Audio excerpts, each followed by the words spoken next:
सामने बैठे आदमी को मैंने नफ़रत से देखा था, जिसकी ज़िद की वजह से मैं उससे शादी करने पर मजबूर हुई थी। मैं नहीं जानती थी कि रिश्तों की अहमियत एकदम यूँ भी बदल सकती है। औरत के विधवा होने के बाद ससुराल में उसके पहले पति की हैसियत से उसे क्यों नहीं रख सकते? उसे पहले जैसा सम्मान और प्यार क्यों नहीं दे सकते? औरत की विधवा होते ही क्यों उसे ससुराल से धुतकार दिया जाता है? क्यों उसे ससुराल में रहने के लिए एक सहारे की ज़रूरत होती है? मेरे माँ-बाप ज़िंदा नहीं थे, भाई था जिसके हालात ऐसे नहीं थे कि मैं विधवा होने के बाद उसके घर की दहलीज पर जाकर बैठ जाती। वे तो अपने ही बीवी बच्चों को मुश्किल से पाल-पोस रहा था, इसीलिए मैंने ससुराल में ही रहना ज़्यादा पसंद किया था। लेकिन मैं नहीं जानती थी जिस देवर को मैंने छोटे भाई की तरह समझा था, वे मेरे साथ ऐसी हरकत भी कर सकता था। मैं सोच भी नहीं सकती थी कि वे मुझ पर गलत नज़र रखने लगेगा। मैंने तो अपनी ज़िंदगी को एक कमरे तक सीमित कर लिया था और वैसे ही ज़िंदगी गुजार रही थी, जैसे कि मेरे ससुराल वाले चाहते थे। मेरे पति की हाथ से मौत के बाद मुझे ज़िंदगी से प्यार ख़त्म हो गया था। बाहर की ज़िंदगी की रंगीनियों क्या होती है मैं भूल गई थी। बस अंदर कमरे में रहती थी, खाना बनाने या किसी काम के लिए बाहर आती थी और उसे करके फ़ौरन अपने कमरे में चली जाती थी। मेरी सास अपने बेटे के गम में निठाल हो चुकी थी, लेकिन जब उन्होंने कुछ होश संभाला तो मुझे कमरे में बैठना भी नसीब नहीं हुआ था। मेरी सास ने पूरे घर की ज़िम्मेदारी मेरे ऊपर डाल दी। यहाँ तक कि मेरी जेठानी भी घर के किसी काम को हाथ नहीं लगाती थी। पूरा दिन काम करवाती, लेकिन जैसे ही खाने का टाइम होता, सास मुझे कम खाना देकर कहती कि तुम जहान हो, सारी उम्र कैसे गुजारोगी? इसीलिए ज़्यादा खुराक तुम्हारी शारीरिक ख्वाहिशों को मारेगी। तुम सादा और कम खाना खाया करो। पूरे दिन में मुझे बस 2 ही रोटी मिलती थी, एक दोपहर को और एक रात को। मुझे वे समय याद आने लगा जब मेरा पति अनिल जिंदा था। हमारी ज़िंदगी कितनी अच्छी गुजर रही थी। 9 साल मैंने अनिल की संगत में ऐसे गुजारे थे जैसे ज़िंदगी में कोई गम आ ही नहीं सकता। लेकिन उसकी हाथ से मौत के बाद तो मुझे मार ही डाला था और फिर हमारे समाज की विधवा के साथ किए जाने वाले व्यवहार ने तो मुझसे जीने का हक तक छीन लिया था। घर में अगर कोई हंसी मजाक कर रहा होता और मैं भी उनकी बातों पर हंस देती या मुस्कुराने लगती, तो मेरी सास मुझे कहर भरी नज़रों से घूरती रहती, कहती तुम्हें शर्म नहीं आई? जवानी में तुम विधवा हो गई हो, तुम्हारा पति इस दुनिया से चला गया है और तुम यूँ बेशर्म की तरह हंस रही हो। और मुझे ऐसा लगता शायद मैंने ही बहुत बड़ा पाप कर दिया है, इसीलिए मैंने अपने मुंह पर एक चुप्पी मोह लगा ली थी। सफ़ेद साड़ी ही अब मेरा पहनावा बन चुका था। किसी की शादी होती तो मुझे उस शादी पर जाने की अनुमति नहीं होती थी कि सुहागन के पास विधवा औरत ना बैठ जाए, कहीं विधवा का साया सुहागन पर ना पड़ जाए। मेरी जेठानी भी मुझसे यूं दूर भागती थी जैसे मैं कोई अछूत हूँ। फिर भी मैं सब्र से अपनी ज़िंदगी गुजार रही थी कि जब एक बार मेरी नंद और मेरे नंदोई घर में खाने की दावत पर आए थे। खाना बनाने के बाद मैं किचन में ही बैठकर सूखी रोटी के साथ अचार खा रही थी, क्योंकि मेरी सास ने मुझसे कह रखा था कि हमेशा सादा खाना खाना, तेल मसाले खाने की कोई ज़रूरत नहीं है। और घर में इस वक्त एक से बढ़कर एक खाना बने हुए थे, लेकिन मुझे भूख लग रही थी, इसीलिए दोपहर की रोटी ली और उस पर अचार रख खाने लगी। मेरी ज़िंदगी से वैसे ही खुशियाँ रूठ चुकी थी। मेरा दिल भी नहीं चाहता था कि मैं हंसूं, बातें करूं, बस सांसें थीं जिन्हें मैं ज़िंदगी के नाम पर ले रही थी। मर तो मैं भी शायद उसी दिन गई थी जब अनिल की मौत का संदेश मुझे मिला था। मैं किचन में खाना बना रही थी जब मेरा नंदोई किचन में दाखिल हुआ। कहने लगा, एक कप चाय बना दो। मैंने कहा ठीक है। मैंने अपनी रोटी वहीं सैल पर रखी और चाय बनाने लगी। मुझे लगा वे चाय का कहकर बाहर चला जाए जाएगा, लेकिन वे तो दरवाजे के पास हाथ बांधे टकटकी लगाए मुझे ही देख रहा था। मुझे उसकी ये हरकत बहुत बुरी लगी। मैंने कहा, सुमित जी आप बाहर बैठे, मैं चाय बनाकर लेकर आती हूँ। बजाय कि वे किचन से बाहर जाता, किचन के अंदर दाखिल हो गया। बहुत करीब आकर कहने लगा, मुझे तुम्हें देखकर बहुत दुख होता है। तुम्हारी ज़िंदगी के बारे में सोचकर बड़ा तकलीफ़ होती है। भरी जवानी में तुम विधवा हो गई हो, ऊपर से ये जुल्म कि तुम्हें खाने पीने को भी ठीक से नहीं दिया जाता। ज़ाहिर है अच्छी खुराक इंसान के अंदर के जज्बातों को उभारती है। हाँ भाई, जवान और खूबसूरत हो, अगर तुम्हारी जवानी तुम्हें तंग करेगी तो क्या करोगी? और तुम्हारे पास तो कोई ज़रिया ही नहीं है जिससे कि तुम अपने जज्बातों को ठंडा रख सको। ऐसी बातें सुनकर मेरे कानों की लेवर तक लाल हो गई थी। मैं न जाने कैसे ये सब बर्दाश्त कर रही थी। उनकी जगह कोई और होता तो मैं उसके मुंह पर एक थप्पड़ मार देती, लेकिन वे मेरे नंद का पति था। एक तमाशा सा लग जाता, फिर तो शायद मेरी सास मुझे रखने के लिए भी राजी ना होती, धक्के देकर मुझे घर से निकाल देती। मैं कहाँ जाती? अनिल के बाद तो मेरी बेबसी का खूब तमाशा लग रहा था। मेरी आंखों से आंसू बहने लगे कि एकदम पीछे से ही मेरा देवर राहुल किचन में दाखिल हुआ। उसने सख्त शब्दों से मेरे नंदोई से कहा, आप यहाँ क्या कर रहे हैं? आपका किचन में क्या काम है? और घबराकर बोला, मैं तो चाय लेने आया था। राहुल कहने लगा, आप बाहर जाकर बैठे, आपको चाय मिल जाएगी। राहुल के आने पर वे एकदम बौखला सा गया, फटाफट से किचन से बाहर चला गया।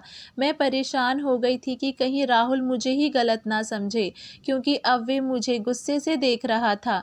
मेरे पास आया, कहने लगा, मुंह में जवान नहीं है आपके? कब से वे बकवास कर रहा है और आप चुपचाप सुन रही हैं? मुंह क्यों नहीं तोड़ा उसका? मैंने कहा कि अगर तुम खुद को मेरी जगह रखकर सोचो तो मैं तुम्हें तुम्हारे हर सवाल का जवाब मिल जाएगा।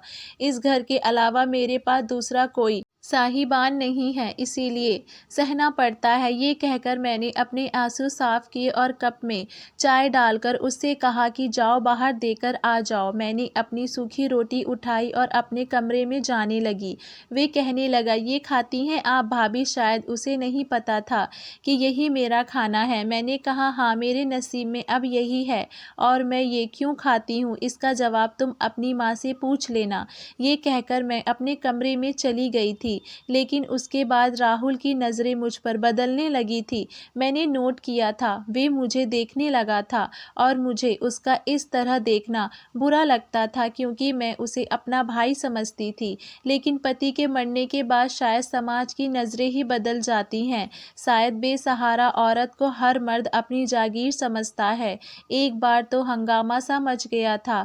मुझे भी राहुल से ऐसी बात की उम्मीद नहीं थी। मैंने तो हमेशा उसे अपने छोटे भाई जैसा समझा था। बेशक उम्र में मुझसे 1 साल बड़ा था, लेकिन अनिल के होते हुए अक्सर अनिल की डांट डपट सुनकर वे मेरे पास आता था। कहता, भाई को समझाती क्यों नहीं? क्यों हर वक्त मेरे पीछे पड़े रहते हैं? उन्हें कोई मेरी आज़ादी नहीं पसंद। ये सुनकर अनिल कमरे में आ जाते, राहुल से कहते, यहाँ क्या कर रहे हो? अभी तक तुम अपने काम के लिए नहीं निकले? तुम्हें एहसास नहीं है कि बिजनेस भी संभालना है? जब देखो इधर उधर घूमते रहते हो, क्रिकेट खेलते रहते हो। जब वे अनिल को इतने गुस्से में देखता तो मेरे पीछे छिप जाता। भाभी बचाएं, इस जल्लाद भाई से मुझे हर वक्त डांटते रहते हैं। ये सुनकर अनिल मुझसे कहते कि बीच से हटो नीलम, आज तो मैं इसके कान खींच लूँगा। मुझे कह रहा था कि बस मैं ऑफिस जा रहा हूँ और देखो जाकर कमरे में तुम्हारे पीछे छिप गया है। आज नहीं छोड़ूंगा। लेकिन मैं उससे कहती, छोड़ दो अनिल, कोई बात नहीं, वक्त के साथ साथ खुद ही काम को लेकर सीरियस हो जाएगा। क्यों मेरे छोटे से भाई के पीछे पड़े रहते हो? अनिल उसे छोड़कर मुझे घूरने लगते, कहते, तुमने बहुत सर पर चढ़ा रखा है इसे, देख लेना सारी जिंदगी मेरे ही सर पर बैठकर खाएगा। मजाल है कि कभी कुछ काम कर ले, जब देखो क्रिकेट खेल रहा रहता है या दोस्तों के साथ आवारागर्दी करता रहता है। राहुल अनिल को अंगूठा दिखाते हुए बाहर निकाल जाते थे। इससे पहले कि अनिल उसके पीछे भागने लगे तो मैं उनका हाथ पकड़ लेती। मैं कहती, छोड़ो अनिल उसको, कोई बात नहीं, इतना भी बड़ा नहीं है, अभी सिर्फ 23 साल का हो पाया है, अभी तो उसके खेलने कूदने के दिन हैं, समय के साथ साथ खुद ही सीरियस हो जाएगा। कितने हसीन दिन थे जो ख्वाब हो चुके थे। उस समय मेरी सास भी मुझसे बहुत मोहब्बत करती थी। अनिल घर में दूसरे नंबर पे थे, लेकिन सारे घर की जिम्मेदारी उन्होंने ही संभाल रखी थी। मुझे भी पूरा पूरा सामान दिया जाता था। कभी ऐसा नहीं हुआ था कि मेरी सास मुझे कोई कड़वी बातें भी कह जाती। अनिल ने बताया था कि मैंने शादी के फौरन बाद अपनी बहन और माँ को बैठाकर कह दिया था कि नीलम मेरी पत्नी है, इसीलिए उसे कभी भी घर की नौकरानी मत समझना। उसे पूरा हक है कि वे अपनी मर्जी से किचन में जो चाहे बनाए और खाए, जैसे चाहे ज़िंदगी गुजारे। मुझे ये बात पसंद नहीं है कि वे आपसे पूछकर खाना बनाए, आपसे पूछकर हर काम करे। उसको भी जीने का हक है। जब तक अनिल जिंदा थे, घर पर मेरा राज चलता था। वे मुझे हाथों पर रखते थे। एक उस आदमी के चले जाने से जैसे मेरी जिंदगी आसमान से ज़मीन पर जाकर गिरी थी। मैं खाली दामन हो गई थी। जिंदगी मुश्किल तो थी, लेकिन राहुल की बात ने और भी मुश्किल कर दी थी। मेरी सास बड़े गुस्से से मेरे कमरे में दाखिल हुई और कहने लगी, मेरे एक बेटे को खाकर तेरा जी नहीं भरा, जो अब दूसरे को भी निगलना चाहती है। मैं तो उनकी बात समझ ही नहीं पाई थी। मैंने कहा, क्या बात है मम्मी जी, मैंने क्या किया है? अनिल का दुनिया से जाने मेरे हाथ में नहीं था। अगर मेरे हाथ में नहीं होता तो मैं कभी भी उन्हें जाने ना देती। वे कहने लगी, उसे छोड़कर राहुल तुम्हारे पीछे क्यों पड़ा है? क्या जादू कर दिया है तुमने? कहता है कि तुमसे शादी करेगा। ये सुनकर तो मुझे अपने कानों पर विश्वास ही नहीं आ रहा था। मैंने कहा, वे पागल तो नहीं है? मैंने उसे हमेशा अपने छोटे भाई की तरह समझा है। मैं उससे शादी नहीं कर सकती। वे कहने लगा कि वे तो जिद बांधे हुए है और अपने बाप से साफ कह चुका है शादी करेगा तो सिर्फ तुमसे। अब मुझे ये बताओ, ऐसा कौन सा चक्कर चलाया है तुमने राहुल के साथ? तुम्हें शर्म नहीं आई? हमारे नाक के नीचे तुमने राहुल को अपने जाल में फंसा लिया। मैंने कहा, मैंने ऐसा कुछ भी नहीं किया है। बेशक मुझसे जो मर्जी कसम ले लें। मेरी सास गुस्से से कमरे से बाहर चली गई। मुझे राहुल पर बहुत गुस्सा आ रहा था। लसे क्या ज़रूरत थी ये तमाशा लगाने की और ये सब कहने की? मैं सीधा राहुल के कमरे में आ गई थी। मैंने उससे कहा कि ये क्या नया तमाशा लगाया है तुमने? घर पर सब लोग मुझे बुरा भला कह रहे हैं। वे कहने लगा, मैंने क्या किया है? मैंने कहा, क्या तुमने ये कहा है कि तुम मुझसे शादी करना चाहते हो? वे कहने लगा, हाँ, तो इसमें बुराई क्या है? मैंने कहा, तुम्हारे भाई की विधवा हूँ मैं। वे कहने लगा, मुझे पता है। मुझे उसके जवाब पर हैरत हुई थी। मैंने कहा, तुम पागल तो नहीं हो गए हो? राहुल, तुम जानते हो मैंने तुम्हें हमेशा अपना छोटा भाई समझा है। वे कहने लगा कि छोटा भाई मैं आपका उस वक्त था जब तक अनिल भाई जिंदा थे। मैंने उसके सामने हाथ जोड़ दिए और रोने लगी। मैंने कहा, इस घर के अलावा मेरी और कोई पनाह गृह नहीं है। मेरा भाई मेरा खर्चा उठाने के काबिल नहीं है, वरना मैं बहुत पहले ही उसके घर चली जाती। भगवान के लिए मेरी ज़िंदगी को मुश्किल मत डालो। मुझे यहाँ पर सर छिपाने के लिए जो जगह मिली है उसे मुझसे मत छीनो।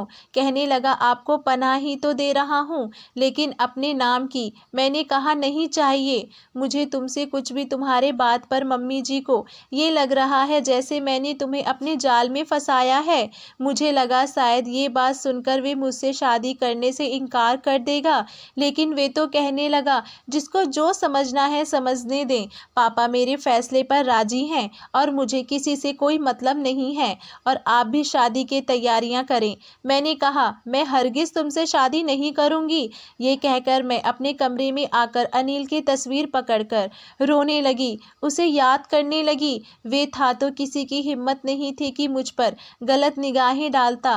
पहले मेरी मेरी नंद के पति की घटिया बातों का ना जाने कैसे मैं बर्दाश्त कर रही थी। और अब राहुल, उसने तो हद ही कर दी थी। अगले दिन मेरे ससुर ने जब मुझसे शादी के लिए पूछा तो मैंने साफ मना कर दिया।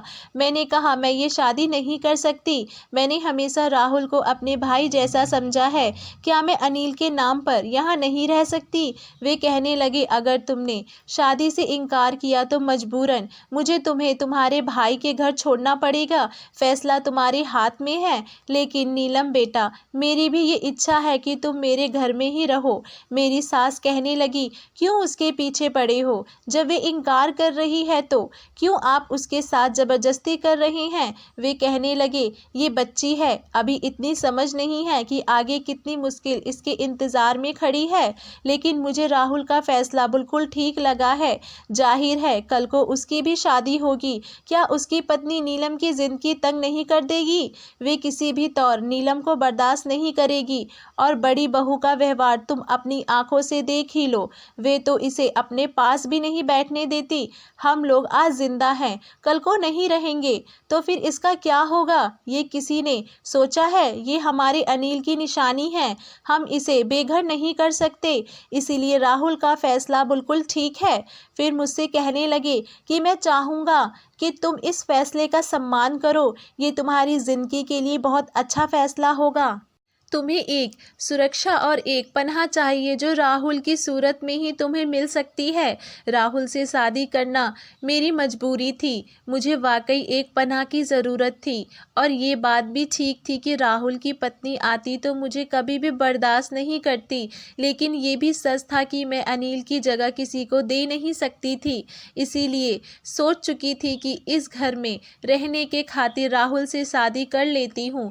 लेकिन बाद में राहुल से कह दूंगी कि वे दूसरी शादी बेशक कर ले। मुझे उसके नाम के अलावा कुछ भी नहीं चाहिए। बस उसके नाम के सहारे ही ज़िंदगी जी लूँगी।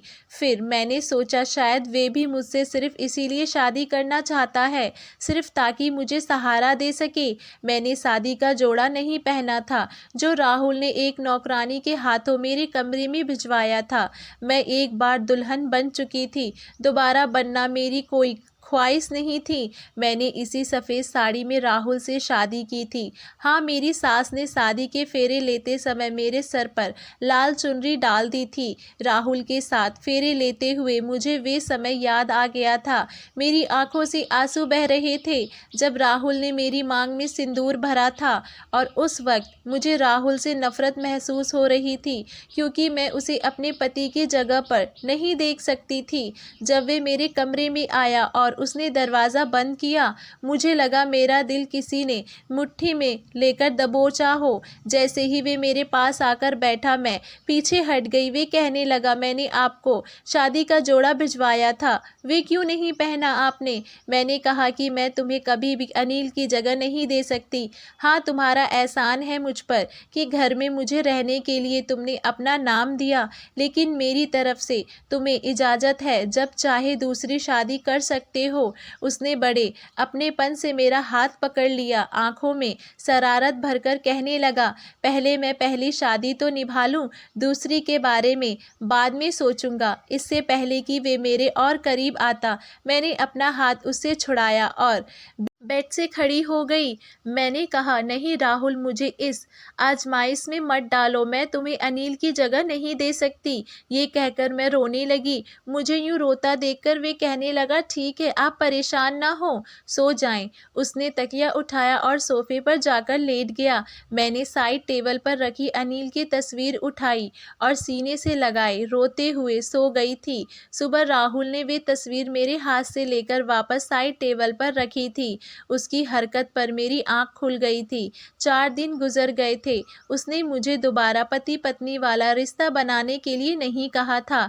मैं भी सुकून से हो गई थी। लेकिन कुछ दिन बाद उसने मुझसे कहा कि आज के बाद मैं आपको सफ़ेद कपड़ों में ना देखूं और ना ही इतनी सादगी में। रात को जब मैं ऑफिस से वापस आऊं तो अच्छे से तैयार रहना, जिस तरह नई नवेली दुल्हन तैयार रहती है। ये कहकर वे चला गया था। लेकिन मैं परेशान हो गई थी। राहुल के कहने के बावजूद भी मैं रात को तैयार नहीं हुई थी। उसने अपनी पुराने होलिये में घूम रही थी। पुराने होलिये में देखकर उसके माथे पर बल पड़े पड़े थे, लेकिन मुझे परवाह ना थी। उसके कमरे में आने से पहले मैं साइड टेबल पर रखी अनिल की तस्वीर पकड़े हुए रोते उससे बातें कर रही थी। जब राहुल कमरे में दाखिल हुआ, मुझे देखकर उसने कमरे का दरवाज़ा ज़ोर से बंद किया था। काफ़ी गुस्से में लग रहा था। मेरा दिल डर से कांप गया था। राहुल को इतना गुस्से में मैंने पहले कभी नहीं देखा था। वे मेरे पास आया, मेरे हाथ से अनिल की तस्वीर को छीना था। ये देखकर मुझे उस पर गुस्सा आने लगा।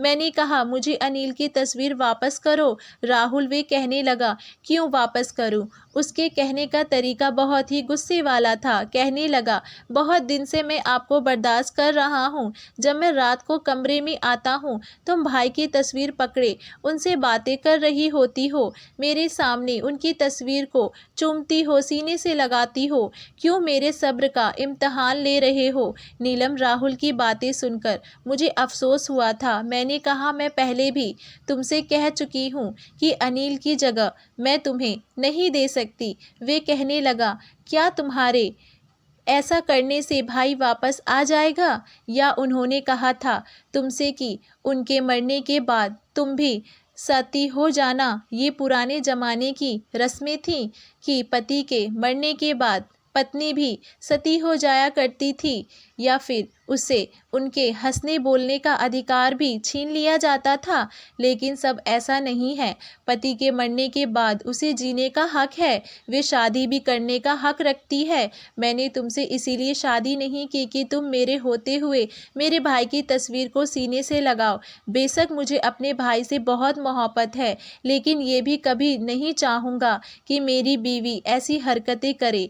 उतारो ये विधवा की साड़ी और जाओ, तैयार होकर आओ मेरे लिए, और इस बार मैं तुम्हारा कोई भी एक एक्सक्यूज़ नहीं सुनूंगा। ये कहकर उसने अनिल की तस्वीर अलमारी के लॉकर में रख दी और उसे लॉक कर दिया। ये देखकर मुझे राहुल और भी बुरा लगने लगा था। मैं वैसे ही बैठी रही। राहुल कुछ देर मुझे देखता रहा, फिर कहने लगा, मर्जी है तुम्हारी। ये कहकर उसने ड्रेसिंग के दराज से कांच की चूड़ियाँ निकाली और मेरे पास लाकर बैठ गया। मेरे हाथ को थामकर उसने मेरी कलाइयों की चूड़ियों से भर दिया था। कहने लगा, हमें इन चूड़ियों को अपने हाथों की रौनक बनाए रखना। ये कहकर उसने मुझे खींचकर अपने सीने से लगाया था। कुछ देर तक मैं उसकी मजबूत बाहों से निकलने की कोशिश करती रही, लेकिन वे हट्टा कट्टा मजबूत मर्द था। लाख कोशिशों के बावजूद जब मैं उसकी बाहों के घेरे से निकल ना सकी, तो थक हार कर मैंने उसकी बाहों में खुद को ढीला छोड़ दिया था। मेरे मना करने को वे किसी भी खातिर में नहीं लाया था। वे अपना हक वसूल कर चुका था। रात भर रोने की वजह से सुबह तक मेरी आंखें सूजी हुई थी। मैंने नहाकर एक हल्के रंग का ड्रेस पहन लिया था, लेकिन अब राहुल ने मेरी एक भी नहीं सुनी। उसने मुझे रेड कलर की एक फैंसी साड़ी निकाल कर दी। कहने लगा, इसे पहनो, मुझे ये रंग पसंद है। इससे पहले कि मैं इनकार करती, वे सख्त व्यवहार पर उतर आया था। कहने लगा, जल्दी से कपड़े बदल कर आओ, नहीं तो मैं शरारत कर जाऊंगा और तुम्हें दोबारा नहाना पड़ेगा। ये कहते हुए उसकी आंखों में शरारत नाच रही थी। मैं चाहकर भी उसे कुछ कह नहीं पाई। जब कपड़े बदलकर राहुल के साथ कमरे से बाहर निकली तो सब नाश्ते की टेबल पर बैठे थे।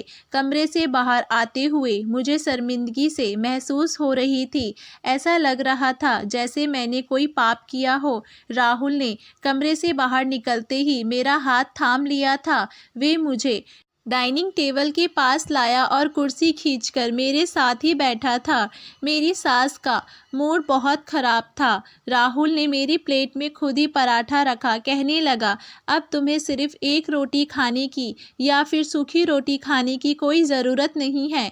ये बात सुनकर मेरी सास और मेरी जेठानी दोनों ही मुझे घूरने लगी। राहुल कहने लगा, मम्मी जी, आज के बाद मैं नीलम को कभी भी घर में नौकरों के जैसा काम करते हुए ना देखूं, और ना ही मैं ये बर्दाश्त कर सकता हूं कि कोई उसे ताने दे अब वे अनिल भाई की विधवा नहीं मेरी पत्नी है और उसे इसी हैसियत से अपनाया जाए। मैं एकटक राहुल को देख रही थी। जो मुझे राहुल कम और अनिल ज़्यादा लग रहा था, आज मुझे राहुल में अनिल की झलक नज़र आ रही थी। मुश्किल से ही सही, लेकिन सबने मुझे राहुल की हैसियत से स्वीकार कर लिया था। राहुल मेरा बहुत ख्याल रखता था, लेकिन मैं उससे खिंची खिंची रहती थी। मगर 1 महीने बाद ही मैं उम्मीद से हो गई थी। हालांकि अनिल की संगत में मैंने 3 साल गुजारे थे, लेकिन मुझे औलाद नहीं हुई थी। लेकिन राहुल के साथ शुरू किए गए मजबूरी के रिश्ते में शायद ये पहली खुशी थी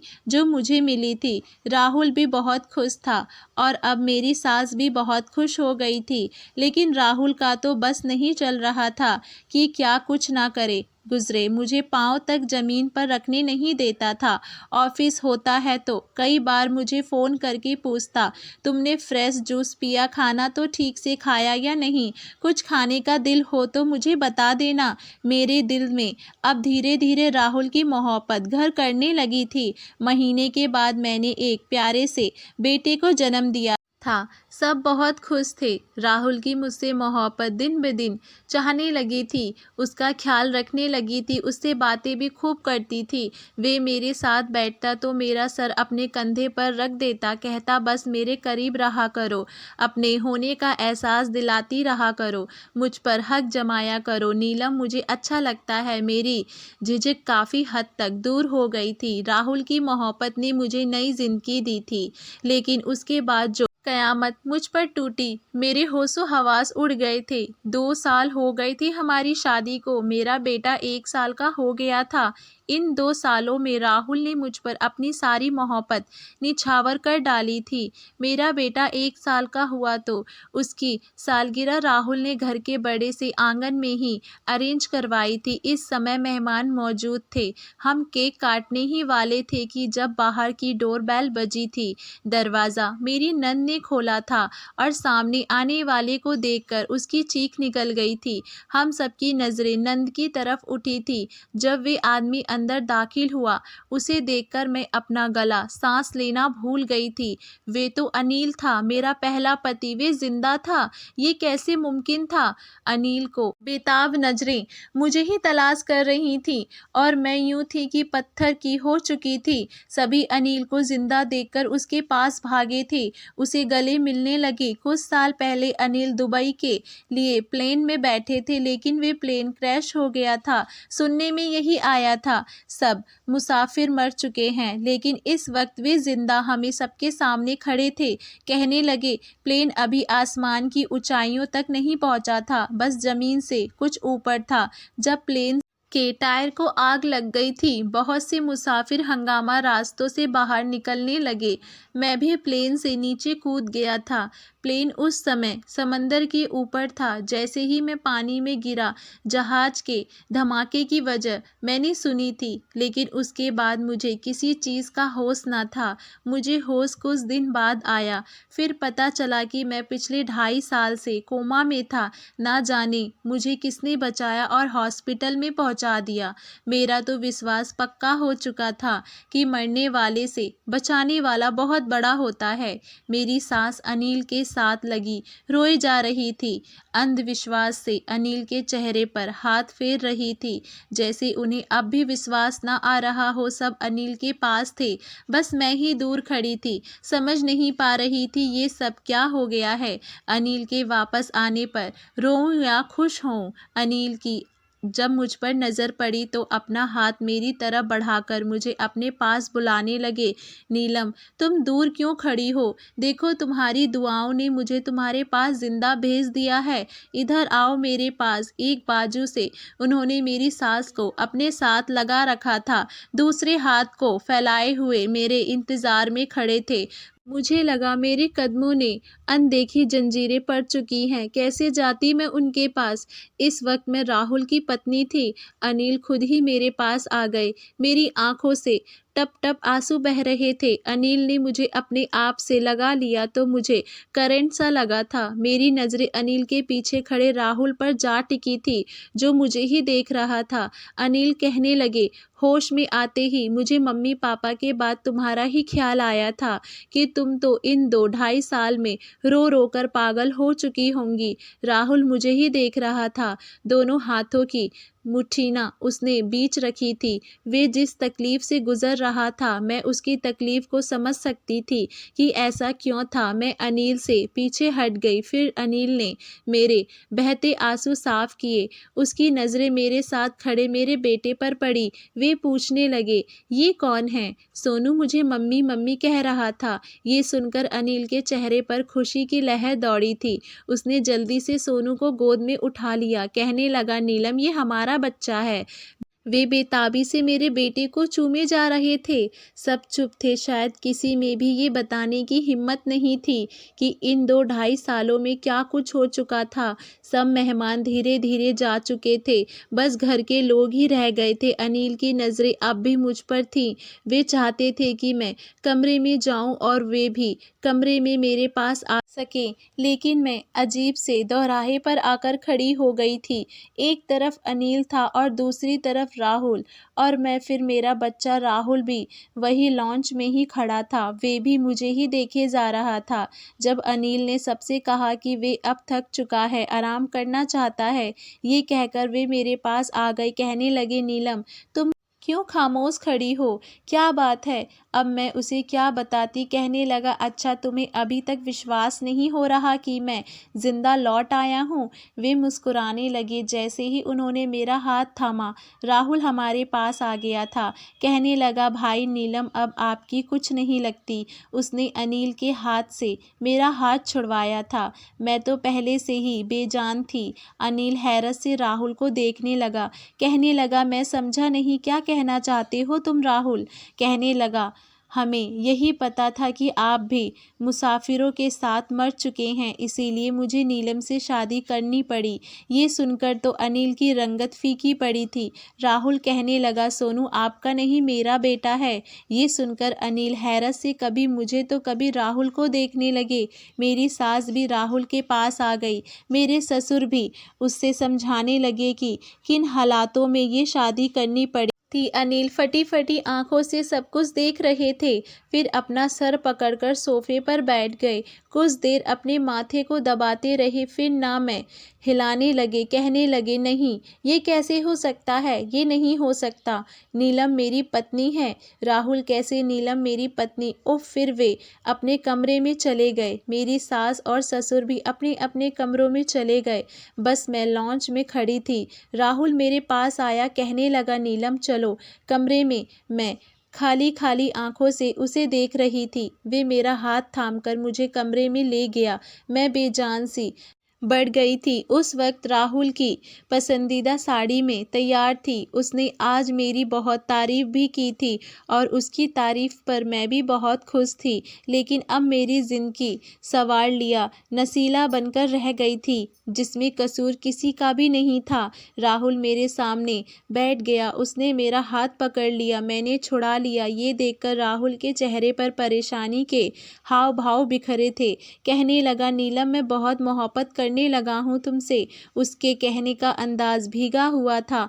आंखों में आंसू झिलमिला रहे थे। कहने लगा, मैंने तुमसे शादी इसीलिए नहीं की क्योंकि मेरे घर वालों ने तुम्हें इंसान समझना छोड़ दिया था। तुम्हारे साथ जानवरों जैसा व्यवहार करते थे। बल्कि जब मैं अपने जीजा जी की बदतमीजी देखी तो मुझे बहुत गुस्सा आया था। मैंने सोचा कि अनिल भाई के मरने पर सजा तुम्हें क्यों दी जा रही है, तुम्हारी जिंदगी को क्यों दर्दनाक बनाया जा रहा है, इसीलिए मैंने तुमसे शादी कर ली। लेकिन शादी के बाद जब मैं तुम्हें अनिल भाई के लिए रोता तड़पता देखता तो मुझे जलन होती थी। तुम उनकी तस्वीर से प्यार भरी बातें करती, उसे सीने से लगाती तो मेरे अंदर आग सी दौड़ने लगती थी। मैं ये सब बर्दाश्त नहीं कर पा रहा था। शायद शादी के 7 फेरे लेने का मतलब मुझे तब समझ आ गया था। भाई के लिए खुद रो सकता था, लेकिन तुम्हें रोता नहीं देख सकता था। बस पता ही नहीं चला कब तो मेरे लिए इतनी अहम हो गई कि तुम्हारे बगैर मैं ज़िंदगी गुजारने के बारे में सोच भी नहीं सकता।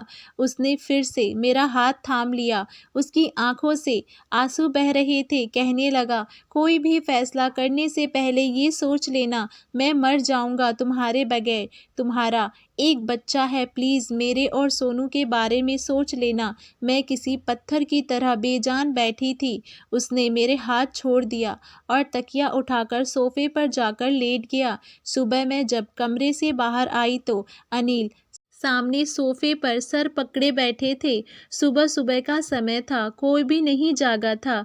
मुझे राहुल के कमरे से बाहर निकलता देखकर उन्होंने मुझे सिकवा भरी नज़रों से देखा था। मुझे ऐसा लगा जैसे मैं ही कसूरवार हूँ। वे उठकर मेरे पास आ गए। कहने लगे, नीलम, मैं पूरी रात सोया नहीं पाया हूँ। तुमसे मोहब्बत करता हूँ। मैं तुमसे दूर रहने के बारे में सोच भी नहीं सकता। मैंने पूरी रात इस बारे में सोच विचार की है और मैं इस नतीजे पर पहुंचा हूँ कि तुम अब भी मेरी पत्नी हो। ठीक है, राहुल ने और तुमने मजबूरी में शादी की थी। उस समय शायद हालात की नजाकत यही थी कि तुम दोनों शादी कर लेते, लेकिन अब मैं आ गया हूँ तो तुम अब मेरी पत्नी हो। मैं सोनू को भी अपनाने को तैयार हूँ। कुछ भी कहो, वे भी मेरा ही खून है, मेरे भाई की औलाद है। राहुल से मैं बात करूँगा कि वे तुम्हें तलाक दे दे। मैं तुम दोनों को बनाऊंगा। राहुल का क्या है, वे दूसरी शादी भी कर सकता है। मैंने खाली खाली आंखों से अनिल की तरफ देखा था। शायद हाँ, ये सच था कि मैं पहले अनिल से मोहब्बत करती थी, लेकिन जिस तरह राहुल ने मेरा साथ दिया था, मेरे ख्याल रखा हुआ, राहुल की मेरे दिल में एक जगह बन गई थी। और सबसे बड़ी बात, वे मेरे बच्चे का बाप था।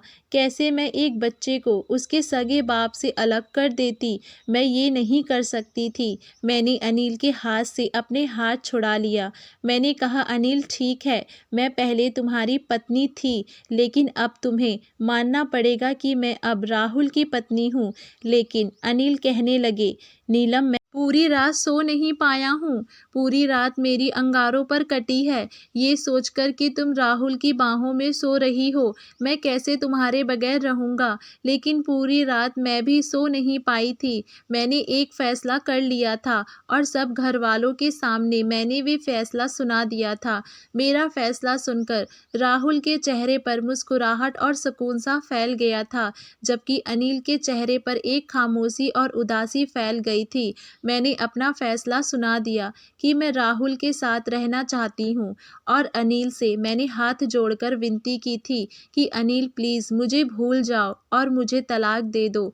मेरा फ़ैसला सुनकर अनिल ने मुझे गुस्से और कहर भरी नज़रों से घूरा था और गुस्से से घर से बाहर निकलता चला गया था। मैं थके थके कदमों से कमरे में आई थी। राहुल भी मेरे पीछे ही आया था। उसने मेरे हाथ थाम लिया। कहने लगा, नीलम, तुमसे बहुत अच्छा फ़ैसला किया है।